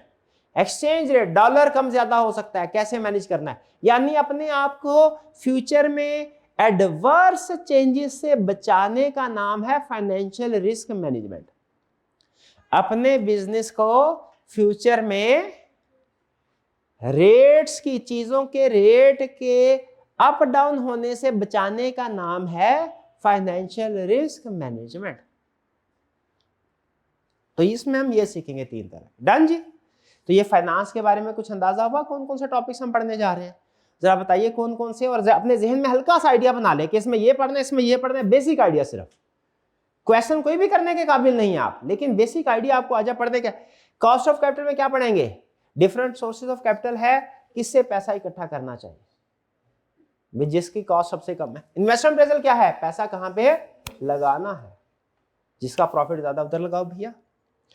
बजट क्या है? फ्यूचर की प्रॉफिट लॉस और कैश बुक बनाना। वर्किंग कैपिटल क्या है? डिसाइड करना हमारा डेटर का, इन्वेंट्री का, क्रेडिटर का लेवल क्या होगा, उनकी मैनेजमेंट। फाइनेंशियल रिस्क मैनेजमेंट क्या है? हमारे बिजनेस में जो चीजें इस्तेमाल कर रहे हैं हम, फ्यूचर में उनका रेट एडवर्सली चेंज ना हो, उससे अपने बिजनेस को बचाना। यह है फाइनेंशियल रिस्क मैनेजमेंट। कुछ समझ आए? ओके, ये तो हो गया हमारे पेपर का स्ट्रक्चर, ओवरव्यू, और टॉपिक्स हमने कौन कौन से स्टडी करने हैं। ठीक है, देखिए तरतीब मेरी होगी, लेकिन एक फैसला आप मुझे कर दें और मैं इंशाल्लाह कोशिश करूंगा आपके फैसले के मुताबिक चलो। दो ऑप्शंस हैं, और ये ग्रुप में भी, व्हाट्सएप ग्रुप में भी हम ये डालेंगे, और ऑनलाइन वाले स्टूडेंट्स भी आप लोग ये फीडबैक दीजिएगा। पहली ऑप्शन, पहले पूरा एक सेक्शन कोई सा भी जो आप कहें, पूरा सेक्शन पढ़ाऊं, फिर दूसरा पूरा सेक्शन पढ़ा लें। एक दूसरी ऑप्शन क्या है भाई, 2-3 टॉपिक सेक्शन ए के पढ़ लें, 1-2 टॉपिक सेक्शन ए के पढ़ लें, 1-2 टॉपिक सेक्शन बी के पढ़ लें, ताकि थ्योरी और न्यूमेरिकल साथ साथ चलते रहे। जब आप थ्योरेटिकल पोर्शन पे हो तो न्यूमेरिकल की रिवीजन भी साथ साथ, प्रैक्टिस भी साथ साथ होते रहे। बताइए कौन सा तरीका बेहतर है? पहले पूरा एक सेक्शन फिर दूसरा सेक्शन, या 1-2 टॉपिक और फिर 1-2 टॉपिक? कितने स्टूडेंट का ख्याल है पहले पूरा एक सेक्शन पढ़ लेना चाहिए, फिर उसके बाद दूसरे सेक्शन की तरफ जाना चाहिए? कितना स्टूडेंट का ख्याल है कि पहले 1-2 चैप्टर एक से, फिर दूसरे के 1-2 फिर? ओके, ये ज्यादा है। चले ठीक है, ठीक है, मेरा भी ख्याल जाती, चले है, मैं अपना कुछ नहीं बताता वरना इन्फ्लुएंस हो जाएगा। तो फिलहाल आपका गया, ऑनलाइन वाले स्टूडेंट्स का भी फीडबैक ले लें, फिर हम फैसला करेंगे कि हमने किस अप्रोच के मुताबिक चलना है। वैसे मेरे ख्याल में भी यही बेहतर है कि हम कुछ न्यूमेरिकल और फिर मैनेजरियल, ताकि बैलेंस्ड रहे। ठीक है, एंड पे बर्डन नहीं बनता। प्री रेक्विजिट्स, पहले प्री रेक्विजिट में, प्री रेक्विजिट का मतलब क्या है? ये टॉपिक पढ़ने से पहले आपको कोई दूसरा सब्जेक्ट पढ़ना जरूरी है क्या? बीआईए का सब्जेक्ट पढ़ने से पहले कोई और सब्जेक्ट पढ़ना जरूरी है? नहीं, कोई जरूरी नहीं। हाँ, बल्कि आपको एक प्लस पॉइंट, क्या, कुछ ऐसे टॉपिक्स हैं जो आपने पहले पढ़े हुए हैं, वो इस सब्जेक्ट में यूज होंगे। अब ये मैं आपको क्यों बता रहा हूं, अगर इन सब्जेक्ट्स में से, टॉपिक्स में से कोई ऐसा टॉपिक है जिसके नोट्स आपके पास पड़े हुए हैं, तो उनको जाके आज रिवाइज कर लें। क्यों रिवाइज कर लें? क्योंकि ये सारे कंसेप्ट्स हमारे बीआईए के सिलेबस में टेस्ट इंक्लूडेड है। यानी ये वो कंसेप्ट है जो आप इससे पहले किसी ना किसी दूसरे सब्जेक्ट में अच्छा ऐसा नहीं भी पढ़े ना तो परेशान नहीं होना, क्योंकि वो जो हर कंसेप्ट जो किसी दूसरे सब्जेक्ट का है हमारे सिलेबस में इंक्लूडेड है, पढ़ाना मेरी जिम्मेदारी है। लेकिन आपको बता रहा हूं भाई, अब सवाल पूछे सर क्या इस बीआईए के सब्जेक्ट में कोई ऐसे कंसेप्ट्स हैं जो पहले किसी और सब्जेक्ट में हमने पढ़े हों? हैं, जैसे गालबन मैं पीएससी पढ़ाता नहीं, मैं बच्चों से फीडबैक लेके किया, हो सकता है कोई एक आइटम आगे पीछे हो, क्योंकि मैंने खुद नहीं, जाहिर है स्टूडेंट से फीडबैक लेके, टीए से फीडबैक लेके। क्या आप मार्कअप और मार्जिन की कैलकुलेशन सीखी हुई है? कॉस्ट से सेल प्राइस और सेल प्राइस से कॉस्ट कैलकुलेट कर सकते हैं? पक्की बात है, बार बार ये कैलकुलेशन टेस्ट होगी इस सब्जेक्ट में, बार बार, एक बार नहीं, बार बार। इसकी प्रैक्टिस कर ले घर जाके हो सके तो। दूसरा, क्या डिस्काउंटिंग आपने सीखी हुई है? डिस्काउंट करना, 10% रेट के मुताबिक डिस्काउंट करो, 15%, 20%, डिस्काउंटिंग करनी आती है? पता है डिस्काउंटिंग क्या होती है? पक्की बात है, 2-3 सालों के कैश फ्लोज होंगे उनको डिस्काउंट कर लेते हैं, बड़ी बात है। बार बार, बल्कि बहुत बार, बहुत ज्यादा एक्सटेंसिव एप्लीकेशन होगी डिस्काउंटिंग की। मेरे ख्याल सबसे ज्यादा कंसेप्ट यही टेस्ट होगा आपका प्रीवियस कंसेप्ट में से। इस नेट प्रेजेंट वैल्यू कैलकुलेट, ये फाइनेंस वाले पोर्शन में अगर आपने ये कैलकुलेशन आती है ना, फाइनेंस वाला पोर्शन आपका यूं निकलेगा, यूं, मैं यूं नहीं निकलेगा, ये तो मुहावरतन कह रहा हूं, कुछ ना कुछ फील भी होगा चीजें, लेकिन आसानी हो जाएगी का। नेट प्रेजेंट वैल्यू कैलकुलेट करना आती है? पक्की बात है। नेट प्रेजेंट वैल्यू में लास्ट अमाउंट कौन सी होती है? वो आखिरी साल वाली। नेट प्रेजेंट वैल्यू कैलकुलेट करते हुए जो उसमें लास्ट अमाउंट होती है वो कौन सी वाली होती है? आखिरी साल वाली या पहले साल वाली? पहली वाली। माइनस करते हैं, शाबाश। नेट प्रेजेंट वैल्यू कैलकुलेट करना आती है कि नहीं आती? उसमें सारी डिस्काउंटिंग करके एंड में से जो इनिशियल इन्वेस्टमेंट को लेस करते हैं।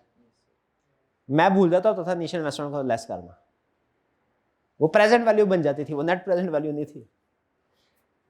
तो net present value calculate, IRR तो नहीं कैलकुलेट करना आती होगी? इंटर आईआरआर आती है, सीखा हुआ है?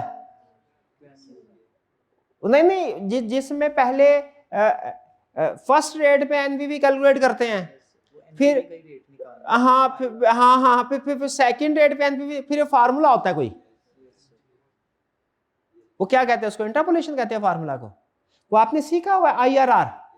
मैं नहीं मानता, नहीं सीखा हुआ ना, शाबाश। पीआरसी में एग्जाम्पशन थी, क्यूएम में, ओके। टीचर कलब के पढ़ाते हैं क्यूएम में या आईआरआर। कोई बात नहीं, मेरी जिम्मेदारी बताया ना जॉब से। लेकिन अगर आपके पास पुराने नोट्स पढ़े हों तो उसको कर ले रिवाइज। क्या इनकम स्टेटमेंट प्रिपेयर करना सीखा हुआ है आपने? कहीं ना कहीं सीखा होगा। वर्किंग कैपिटल क्या है ये पता है आपको? अकाउंटिंग में शायद आपने ये सीखा होगा वर्किंग कैपिटल क्या है। Current assets minus current liability, ये कंसेप्ट यूज होना है। इकोनॉमिक इंडिकेटर्स देखिए वो क्या होते हैं? Leading, lagging indicators, concurrent indicators, stock exchange, confidence, business, inflation, unemployment. Inflation सीखा हुआ है? इन्फ्लेशन, ओए खुदा का होगा, इकोनॉमिक्स नहीं पढ़ी? इकोनॉमिक्स में इन्फ्लेशन नहीं पढ़ी? भूल गए? कोई बात नहीं, जिम्मेदारी मेरी। लेकिन अगर आपके पास इकोनॉमिक्स के पुराने नोट पड़े हो ना, उसमें इन्फ्लेशन अनएम्प्लॉयमेंट किसी सफे पे लिखा हो, उस सफे को पढ़ लीजिएगा, अच्छा है। ना भी पढ़े मसला नहीं है, कोई पढ़ ले तो अच्छा है। बैलेंस ऑफ पेमेंट, ये तो बिल्कुल ही भूल गया होगा ना, इन्फ्लेशन नहीं आते। Sources of business finance, debt से भी पैसे इकट्ठे किए जा सकते हैं, शेयर कैपिटल से भी। शेयर कैपिटल की दो किस्में होती हैं, एक ऑर्डिनरी शेयर होता है, एक प्रेफरेंस शेयर होता है, एक रिडीमेबल डिबेंचर होता है, एक रीड। ये सारी बातें पढ़ी हुई आपने? हो गया काम मेरा, शाबाश, यही तो सीखना। Basic concept of IT system, IT system के बेसिक कंसेप्ट होते हैं, कंप्यूटर है, माउस है, और कुछ इस तरह के कंसेप्ट छोटे मोटे और बड़ा बड़े हुए हैं। ईआरपी सिस्टम क्या होता है पता है आपको? ईआरपी सिस्टम पता है? ना करें, ये तो सब्जेक्ट के लिहाज से technical. Good. Variable and fixed cost, ये है ना टेक्निकल कंसेप्ट, ये भी पढ़ा। Cost of goods sold statement बनानी तो नहीं आती होगी? नहीं, ये नहीं बनानी आती, ये वाकई मेरा ख्याल नहीं, ये तो सिर्फ जिसने कॉस्ट सीएम में पढ़ा हुआ ना, मैक उसी को पढ़ा हुआ आपने। अपॉर्चुनिटी कॉस्ट और रेलिवेंट कॉस्ट, हाँ करे तो मैं पढ़ाना क्या फाइनेंस में, फिर आपको सारा कुछ तो पढ़ बैठे हो। जो सबसे अहम कंसेप्ट है ना वो आपको मार्क करवा रहा हूं, NPV, IRR, variable and fix cost, opportunity cost. ये चार कंसेप्ट के अगर ग्रिप है ना आपकी, फाइनेंस आपको तंग नहीं करेगी। मेहनत करनी पड़ेगी लेकिन तंग नहीं करेगी, ये अगर इन चार टॉपिक्स के ऊपर आपकी ग्रिप है। अगर नहीं है कोई प्रॉब्लम नहीं, जाहिर है मैंने समझाना तो है, जिम्मेदारी। चलिए, तो अब समझ आ गया कौन कौन से प्रीवियस कंसेप्ट हमारे इस सब्जेक्ट, ये आपको किस लिए बताए हैं? ताकि अगर आपके कोई पुराने नोट्स पड़े हुए हो ना तो उनको पढ़ लें, अच्छा है, एक दफा वार्म अप हो जाएंगे, वार्म अप हो जाए तो अच्छी बात है, ये तो पढ़ाएंगे। और अगर आपको ये कंसेप्ट आते हैं ना तो इन कंसेप्ट की बेस पे ये वाले कंसेप्ट आप कंपैरेटिव आसानी से सीख सकते हैं। यानी समझ लीजिए कि अगर ये कंसेप्ट आते हैं तो ये सांप है ना, अगर तो इसका डंग निकल गया, जहर निकल गया, अगर आपको ये कंसेप्ट आते हैं, ठीक है। यानी इसमें टेक्निकल चीजें जो थी वो हमने सिर्फ अब इसमें स्पेसिफिक कुछ कंसेप्ट डिस्कस करने हैं। लेकिन ये ना समझिएगा कि भैया ये कर लिया तो अभी ये सारा खुद भी कर लेंगे, नहीं, एक टॉपिक भी नहीं हो पाएगा, लेकिन हेल्प हो जाएगी काफी। हर टॉपिक समझ ले लगभग 30% आपके लिए इजी हो गया, 70% अभी भी करने वाला काम है। आगे चलते हैं। कैलकुलेटर्स की लिस्ट आई कैप की वेबसाइट पे मौजूद, आपको पता है ना कि कौन सा कैलकुलेटर यूज कर सकते हैं। हर स्टूडेंट डिफरेंट कैलकुलेटर, नॉर्मली जो स्टूडेंट ज्यादातर यूज करते हैं ना, पास्ट में मैंने देखा है, उसकी बेस में मैं रिकमेंड कर रहा हूँ आपको कैलकुलेटर कौन सा, FX991ES प्लस, यही कैलकुलेटर यूज कर रहे हैं। क्लास में कितने इस वक्त स्टूडेंट ऐसे हैं जो ये कैलकुलेटर यूज कर, तकरीबन सभी। तो हम भी इसी कैलकुलेटर का यूज करेंगे। मैं जो कैलकुलेशन समझाऊंगा ना कि पहले ये बटन दबाएं, फिर ये दबाना है, फिर ये दबाएंगे तो ये फार्मूला होगा, तो ये आना है, वो मैं इस कैलकुलेटर के मुताबिक। जो स्टूडेंट्स दूसरे कैलकुलेटर यूज कर रहे हैं आई कैप के परमिसिबल कैलकुलेटर में, बहुत से और भी कैलकुलेटर्स है ना, कोई सा भी कैलकुलेटर यूज कर रहे हैं, उनमें भी कैलकुलेशन सेम रहेगी, थोड़ा बहुत फर्क होगा शायद कि कुछ बटन पहले प्रेस करना होगा, कोई बाद में करना होगा, जो ज्यादातर कैलकुलेशन है वो सेम रहेगी। लेकिन हम एक बेंचमार्क किसको बनाएंगे, इस कैलकुलेटर। स्टडी मटेरियल कौन सा है, 2 स्टडी मटेरियल है, आई कैप का स्टडी टेक्स्ट है और इंस्ट्रक्टर के नोट्स और बुक्स। आपको जब तक बुक नहीं आती तब तक नोट्स आपको देता रहूंगा, ठीक है। तो दोनों में से कोई सा भी मटेरियल यूज कर सकते हैं, आपकी मर्जी है। बुक आएगी थोड़ा लेट, तकरीबन इसको 2-3 हफ्ते लग जाएंगे, ठीक है। तब तक मैं आपके साथ नोट्स शेयर करूंगा, आप चाहें तो नोट्स पढ़ लें, चाहे तो आई कैप का स्टडी टेक्स्ट, दोनों में से जिसको पढ़ना चाहें पढ़ लें। ज्यादा टाइम आपके पास है, दोनों पढ़ना चाहें दोनों पढ़ लें। आई कैप का जो स्टडी टेक्स्ट है, अब मैं आपके साथ वो स्टडी टेक्स्ट शेयर कर दूं। सॉरी, ये क्या कर दिया मैंने,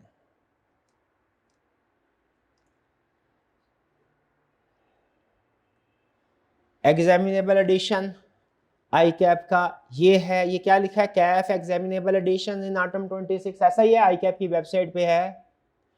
आई कैप क्या कह रहा है कि भैया ऑटम 26 में बच्चों ने जिस बुक से तैयारी करनी है वो कौन सी वाली बुक होगी, वही जो पिछले सेशन वाले थे, वही जो पिछले सेशन वाली थी, जुलाई 25। इसका मतलब है सिलेबस में कोई चेंज नहीं है, इसका मतलब है पिछले साल वाली किताबें इस्तेमाल कर सकते हैं, ये आई कैप ने बोल दिया। देखिए, लेकिन मे भी आगे चल के आई कैप को चेंज कर दे, अगर चेंज करेगा तो वो मैं आपके साथ शेयर करता रहूंगा। As on today I cap के ऑफिशियल डॉक्यूमेंट्स के मुताबिक ऑटम 26 के लिए आपने कौन से वाले आई कैप का बुक एडिशन यूज करना है, जुलाई। और इसके पीछे हिडन मीनिंग पता क्या है कि ये किताब वही है जो पिछले सेशन वाली थी, इसका मतलब है सिलेबस भी वही है जो पिछले सेशन में था, सिलेबस में भी चेंज नहीं है। मैंने सिलेबस को भी मैच करके देखा, सिलेबस में भी चेंज नहीं है, ठीक है। लेकिन मे भी कुछ एक टॉपिक के अंदर आई कैप कुछ एग्जाम्पल ऊपर नीचे से, अगर कोई भी चेंज आता है किसी किस्म का तो मेरी जिम्मेदारी होगी आपको बताना।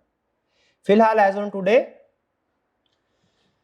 सिलेबस पे चेंज नहीं, डन जी। तो इसका मतलब ये हुआ आप स्टडी टेक्स्ट आई कैप का या जो बुक है वो प्रीवियस एडिशन वाली यूज कर सकते हैं। कोर्स कवरेज क्या होगी, लगभग हमारे 90 लेक्चर्स होंगे, तकरीबन कोई ऑफिशियल टाइम 1.5 घंटे का है, लेकिन 10-15 मिनट नॉर्मल लॉस हो जाता है। आपका तकरीबन जो एवरेज लेक्चर की ड्यूरेशन होगी वो 1 घंटा 15 मिनट 20 मिनट इतनी होगी।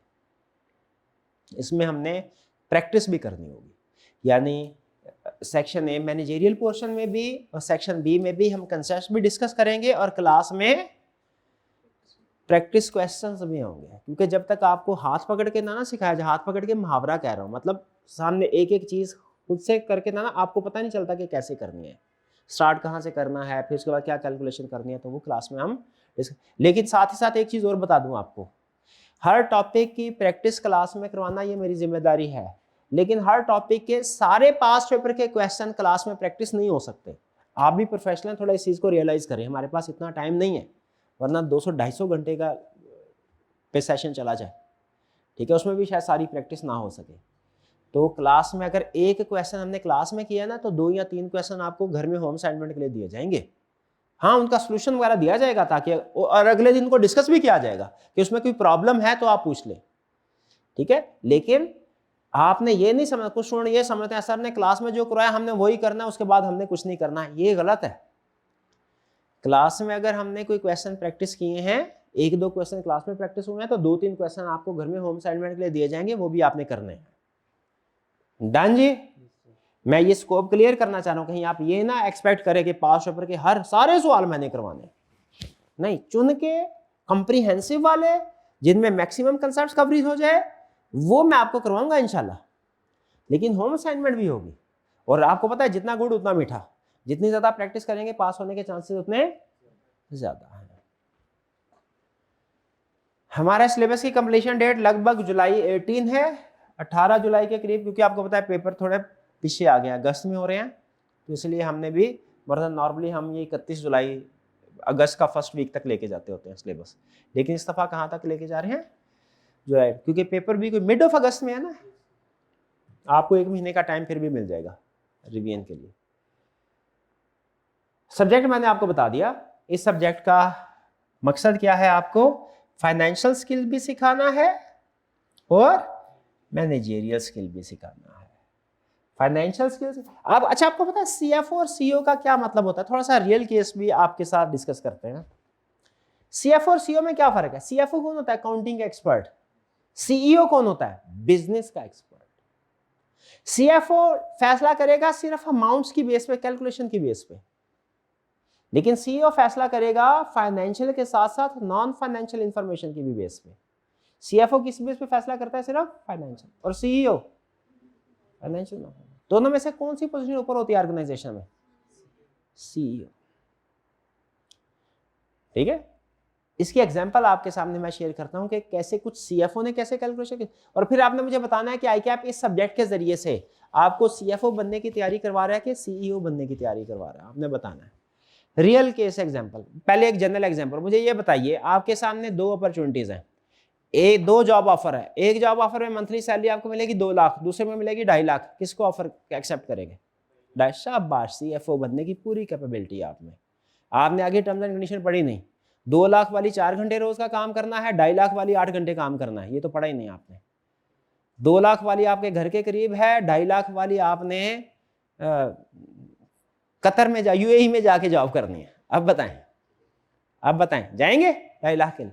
तो मुझे बताइए, क्या सिर्फ फाइनेंशियल बेस के ऊपर डिसीजन कर लेना चाहिए? देखिए आपका डिसीजन चेंज हो रहा है ना, जैसे जैसे मैं फर्दर इंफॉर्मेशन ऐड कर रहा हूं डिसीजन चेंज हो रहा है ना, हालांकि फाइनेंशियल इंफॉर्मेशन सेम है। तो इसका मतलब क्या है कि हमने फैसला करते हुए सिर्फ फाइनेंशियल इंफॉर्मेशन नहीं, नॉन फाइनेंशियल इंफॉर्मेशन को भी कंसीडर करना है, वरना आपके साथ वही होगा जो मैकडोनल्ड के साथ इंडिया में हुआ। भाई वो क्या हुआ उसके साथ, आपको पता है मैकडोनल्ड की सबसे फेमस प्रोडक्ट कौन सी है, सबसे बहुत सी प्रोडक्ट्स है, कौन से, बीफ बर्गर। गोरा था, उसने कहा बहुत प्लांट, इंडिया में तो पॉपुलेशन ही बहुत है, उन्होंने कहा इधर तो हमारा वो बर्गर बिकेगा कि बस वारे नियारे हो जाएंगे हमारे। उधर बर्गर क्या बिकना था, शॉप खोली, लोगों ने हड़ताल शुरू कर दी, तोड़ने शुरू कर दिया। क्यों भला, बीफ बर्गर, ये तो हमारी गौ माता, हमें खिलाते हो काट के, छोड़ेंगे नहीं तुम्हें। अब मुझे ये बताइए, फाइनेंशियली अगर देखें तो वो बर्गर जो है वो सक्सेसफुल प्रोडक्ट है, प्रॉफिटेबल है, कॉस्ट एनालिसिस करें, रेवेन्यू ज्यादा है, कॉस्ट कम है, लेकिन क्या सिर्फ इस बेस के ऊपर फैसला किया, ठीक किया, गलत किया। फिर इसके बाद मैक आलू टिक्की, थोड़ी अकल आई ना, फिर उन्हें पता चला हाँ किसी जगह इन्वेस्टमेंट करनी होती है ना, तो फिर उन्हें ये पेस्टल एनालिसिस याद आया, सिर्फ फाइनेंशियल एनालिसिस नहीं करना, हमने सोशल एनालिसिस भी करना है कि उस जगह की सोसाइटी क्या लाइक करती है, क्या डिसलाइक करती है। ठीक है जी, तो मुझे बताइए क्या इस एग्जांपल से क्या समझ आया, क्या सिर्फ फाइनेंशियल बेसिस के ऊपर डिसीजन करने चाहिए या नॉन फाइनेंशियल फैक्टर्स को भी? दूसरी एग्जांपल सुने, अमेरिका, जेनेटिकली मॉडिफाइड फूड का कंसेप्ट आपको पता है, जेनेटिकली मॉडिफाइड फूड क्या है?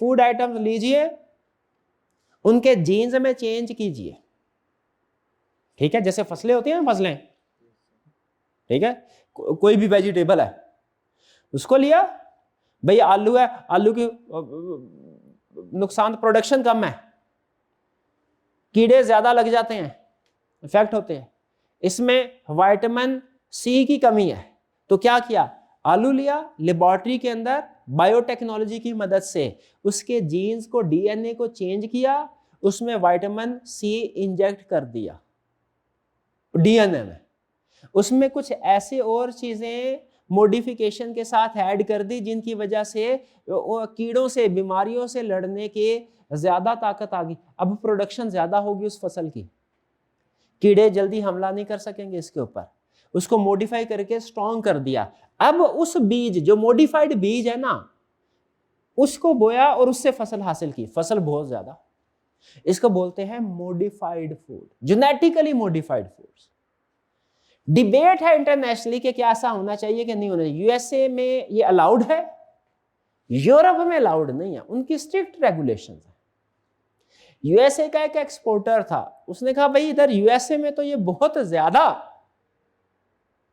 पसंद की जाती हैं, चलो यूरोप एक्सपोर्ट करते हैं। यूरोप एक रियल केस है, यूरोप एक्सपोर्ट की, उन्होंने उसको अनलोड ही नहीं होने दिया जहाज को, उन्होंने कहा वापस ले जाओ, जेनेटिकली मॉडिफाइड फूड्स यहाँ पे हम नहीं बिकने देंगे। स्ट्रिक्ट रेगुलेशन थी, और जितनी देर में वापस लेके गया, फूड आइटम आपको पता है पेरिशेबल होती हैं, वो सारी खराब हो गई, बैंकक्रप्ट होने के करीब हो गया। सिर्फ किस वजह से? हालांकि प्रॉफिटेबल सेगमेंट था, लेकिन उसे नहीं पता था क्या, लीगल फैक्टर्स का, कि जेनेटिकली मॉडिफाइड यूरोप में बैंड है। उस पर्सन के पास ये इंफॉर्मेशन नहीं थी, सिर्फ फाइनेंस का एक्सपर्ट था, कैलकुलेशंस ने कि इतनी सेल होगी, इतना प्रॉफिट होगा, बजट सारी की हुई थी, लेकिन सिर्फ एक फैक्टर, पेस्टल एनालिसिस का जो है लीगल फैक्टर, इसको उसने नहीं अंडरस्टैंड किया। नुकसान हो गया कि नहीं हो गया? तो इसीलिए याद रखें, हमारे लिए फाइनेंशियल फैक्टर्स को सीखना जरूरी है, लेकिन साथ ही साथ नॉन फाइनेंशियल फैक्टर को भी सीखना जरूरी है, वरना करोड़ों अरबों का नुकसान करने के बाद ये बात समझ आएगी, हाँ सोशल फैक्टर को भी एनालाइज करना था, हाँ लीगल फैक्टर को भी एनालाइज करना था। कुछ समझ आई? ये सब्जेक्ट आपको क्या बता रहा है? सीएफओ बना रहा है कि सीईओ की तैयारी करवा रहा है? सीईओ की। लेकिन आप कहते नहीं मैंने तो सीएफओ बना, मैं तो प्रैक्टिस दिन रात करूंगा, कॉस्ट ऑफ कैपिटल की करूंगा, इन्वेस्टमेंट अप्रेजल की करूंगा, पोर्टर 5 फोर्सेस की केस स्टडी मेरी जान जाती है, वो लिखना पड़ता है, बोर हो जाते हैं, मैं नहीं करूंगा ये। आप क्या कहते हैं? मैंने सीएफओ ही बनना है। आई कैप क्या कहता है? तो कोशिश करेंगे थोड़ी सी कि थोड़ा सा टाइम, आप जितना टाइम सीएफओ बनने के लिए लगाएं उतना ही इस सब्जेक्ट की हद तक सीईओ। यानी मैसेज क्या देना चाह रहा हूं कि फाइनेंशियल पोर्शन की भी प्रैक्टिस करनी है, मैनेजरियल पोर्शन की भी प्रैक्टिस करनी है। करेंगे जी इंशाल्लाह। चलिए, अच्छा आज आपके लिए एक छोटी सी होम असाइनमेंट, बेसिकली पढ़ाया समझ लीजिए, मैंने कुछ भी ओवरव्यू दिया, टेक्निकल कुछ भी नहीं पढ़ाया, लेकिन आपके प्रीवियस कंसेप्ट में जो सबसे अहम चीज है वो आपको होम असाइनमेंट के तौर पे दे रहा हूं। क्या असाइनमेंट? सिर्फ 2 क्वेश्चन, ज्यादा नहीं, 10-15 मिनट, 10 मिनट नहीं लगाने आपने क्वेश्चन कर लेने। 2 क्वेश्चन है, एक में एनबीवी कैलकुलेट करनी है और एक में आईआरआर। लेकिन ये क्वेश्चन मैंने निकाले हैं पास्ट पेपर से, बुक से। कंसेप्ट छोटे हैं, लेकिन यूं समझिए इनडायरेक्टली आप पास्ट पेपर ही की हल्की सी प्रैक्टिस कर रहे हैं। कर लेंगे जी? नीचे इसका सोल्यूशन भी है, मैच करके आपने मुझे बताना है कि ये सोल्यूशन ठीक है या गलत है। मुझे लगता है शायद कोई गलती है इसमें। डन जी, असाइनमेंट कल करके आएंगे, 2 क्वेश्चन है सिर्फ, कर ले। ओके, कोई क्वेश्चन पूछना चाहते हो पूछ लें। कोई क्वेश्चन नहीं? सब ठीक है? असाइनमेंट मिल गई ना आपको? आप व्हाट्सएप ग्रुप में भी शेयर कर दी गई है और वो गूगल ड्राइव के ऊपर भी अवेलेबल है। जी मेरे में एक कंपनी एक ही कंसाइनमेंट से कैसे बैंकरप्ट होने के करीब हो जाती है, ये डिपेंड करता है भाई कंसाइनमेंट किस नेचर के थे। ठीक है, ये डिपेंड करता है कंपनी के फाइनेंशियल पोजीशंस क्या थी, या यूं कह लीजिए कि कंपनी को इससे बहुत बड़ा नुकसान हुआ, ये ठीक है। पूरी कंसाइनमेंट जाहिर है जब। और कोई क्वेश्चन? चलिए आज का लेक्चर यहाँ पे खत्म करते हैं। अल्लाह हाफिज।